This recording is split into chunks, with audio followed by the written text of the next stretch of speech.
देखिए, जहाँ जगन्नाथ जी विराज करता है वही तो जगन्नाथ का मतलब ये स्थान, और बाकी तो ये तो स्वर्ग है ना, ये तो वैकुंठपुरी है। इसके लिए अभी क्या करना चाहिए? देखिए, हमारे असम और त्रिपुरा से जो भी घुसपैठी आते हैं हम लोग हर दिन पकड़ता हूँ। आप लोग सुबह सुबह मेरा फेसबुक देखिए, ट्वीट देखिए, 6, 7, 10 को हम लोग हर दिन पकड़ता हूँ। BSF पकड़ते हैं। फेंसिंग का आप कर सकते हैं, लेकिन असम और बंगाल में कोई सारे जगह पोराज है, मतलब नदी है, जिसका ऊपर फेंसिंग नहीं बन सकते हैं, लेकिन टेक्नोलॉजी से काम हो सकता है। आज सरकार बनने का एग्जैक्टली 6 महीना हुए और मेरा भी आज उड़ीसा में आने का सौभाग्य हुआ। महाप्रभु जगन्नाथ को दर्शन करने का सौभाग्य हुए। मैं उड़ीसा वासियों को बहुत बहुत अभिनंदन करता हूं और महाप्रभु का कृपा में जगत में शांति हो, भारत में शांति हो, सब लोग खुश रहे, यही प्रार्थना करता हूं। देखिए, ये बहुत ही चिंता का बात है। जो भी बांग्लादेश में हो रहा है, ये एक प्रकार से जितना बार भी आप निंदा करें कम है। माइनॉरिटीज को कैसे प्रोटेक्शन किया जाते हैं, ये खाली भारत में ही आपको देखेगा। बाकी जितना भी कंट्रीज हो, पाकिस्तान हो या बांग्लादेश हो, कोई जगह में हिंदू का या उस देश का माइनॉरिटीज का सुरक्षा नहीं है। बहुत जो भी बांग्लादेश में हो रहा है बहुत दुख की बात है, बड़ी चिंता का बात है।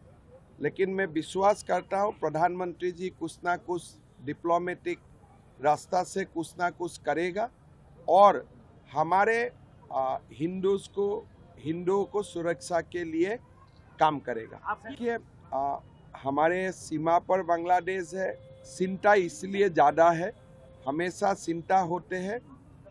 मैं बांग्लादेश का हिंदू, जो हमारे हिंदू है, प्रार्थना ही कर सकता हूँ, उनका साथ हम लोग खड़ा है। और मैं ये भी निश्चित हूँ कि प्रधानमंत्री जी ने अभी अभी हमारे फॉरेन सेक्रेटरी को वहाँ भेजे थे और मैं ज़रूर विश्वास करता हूँ कि वहाँ में भी प्रधानमंत्री जी का कूटनैतिक पहलू से जरूर शांति आएगी। देखिए, राहुल गांधी हो या जो कांग्रेस का इंफ्रास्ट्रक्चर हो, ये कभी हिंदू का पक्ष में है ही नहीं और यही लोगों का कारण हमारा देश में भी अस्थिरता आते हैं। तो ये लोग कभी हिंदू का नहीं थे, आज भी नहीं है और भविष्य में भी वो लोग हिंदू समाज के लिए काम नहीं करेगा, ये तो पक्का बात है। सर, दूसरी बात है, ये आना चाहिए। जैसे आप उड़ीसा में देखिए, एक साथ चुनाव हुए और आपको बार बार चुनाव में जाना नहीं है, लेकिन हमारा प्रदेश में 1 नेशन 1 इलेक्शन नहीं है।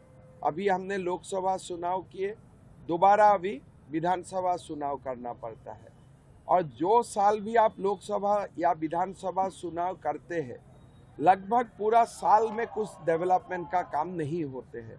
तो इसीलिए प्रधानमंत्री जी चाहते हैं 1 नेशन 1 इलेक्शन हो।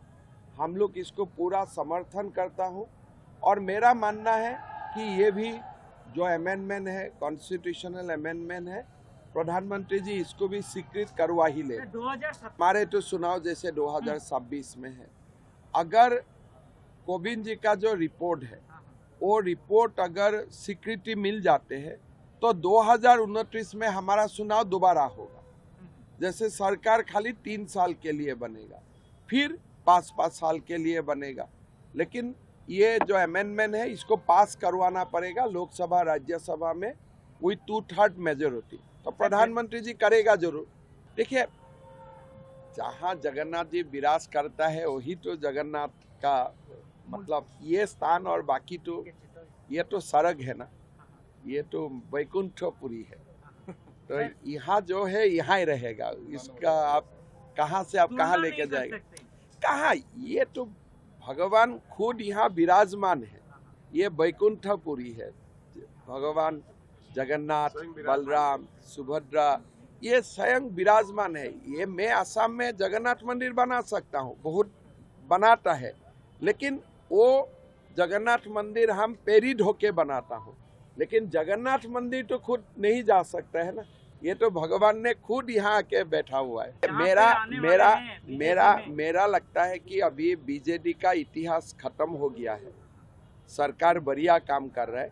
बीजेपी कम से कम अगले 50 साल के लिए उड़ीसा में है ही, उसका कोई चिंता करने का बात नहीं है। इसके लिए अभी क्या करना चाहिए? देखिए, हमारे असम और त्रिपुरा से जो भी घुसपैठी आते हैं हम लोग हर दिन पकड़ता हूँ। आप लोग सुबह सुबह मेरा फेसबुक देखिए, ट्वीट देखिए, 6, 7, 10 को हम लोग हर दिन पकड़ता हूँ। BSF पकड़ते हैं, लेकिन बंगाल में अभी भी इतना, सर उड़ीसा में भी, बंगाल में जब तक रुका नहीं जाएगा तब तक देश में फैलाते जाएगा। तो यहाँ से नहीं, मेरा तो लगता है कि देश में NRC टाइप का डॉक्यूमेंट बनना चाहिए। कैसे बने, कब बने, अलग बात है। एक बार NRC टाइप का डॉक्यूमेंट बन जाने से, जैसे कल हमने असम में निर्णय लिया कि असम में किसी को आधार कार्ड चाहिए तो उनका NRC में नाम जरूरत होगा। अगर NRC में नाम नहीं है तो आधार नहीं मिलेगा। तो कल हमने निर्णय लिया कि इसलिए असम में NRC बना हुआ है। मैं चाहता हूँ कि देश में NRC हो, कोई आइडेंटिटी हो, ऐसा एक डॉक्यूमेंट बने जिससे कौन घुसपैठिया है और कौन भारतीय है इसका डिफरेंस हम लोग कर सकता हूँ। फेंसिंग का आप कर सकते हैं, लेकिन असम और बंगाल में कोई सारे जगह पोराज है, मतलब नदी है, जिसका ऊपर फेंसिंग नहीं बन सकते हैं, लेकिन टेक्नोलॉजी से काम हो सकता है। असम और त्रिपुरा में भारत सरकार ने काफ़ी टेक्नोलॉजी का इंट्रोड्यूस किया है। बंगाल सरकार का कोऑपरेशन कम है। अगर बंगाल सरकार भी कोऑपरेशन करते हैं तो हम लोग घुसपैठियों को रोक सकता हूँ।